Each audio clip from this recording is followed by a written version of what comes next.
Hi. நம்ம யார்கிட்ட பேசுகிறோன்றது ரொம்ப முக்கியம்.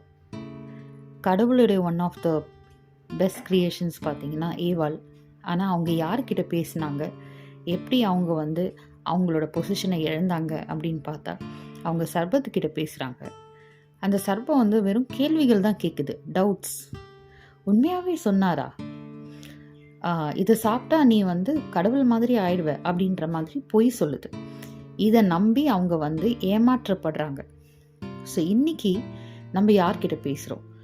நம்ம சிலவங்கிட்ட பேசி முடித்த பிறகு சம்டைம்ஸ் ரொம்ப சந்தோஷமாக இருக்கும், ஒரு என்கரேஜ்டாக ஃபீல் பண்ணுவோம்.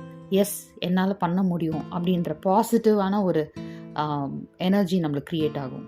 ஆனால் சம்டைம்ஸ் சிலவங்கிட்ட பேசி முடித்த பிறகு we feel like a failure and நம்ம சந்தேகப்படுவோம். ஆர் நம்ம பேசின சில விஷயங்கள் மற்றவங்க மேலே ஒரு எரிச்சல், ஒரு கோவம், எனக்கு இது இல்லை, எனக்கு அது இல்லை அப்படின்னு ஒரு குறைய பெருசு பண்ணி காட்டுற மாதிரி ஒரு கான்வர்சேஷனாக இருக்கலாம்.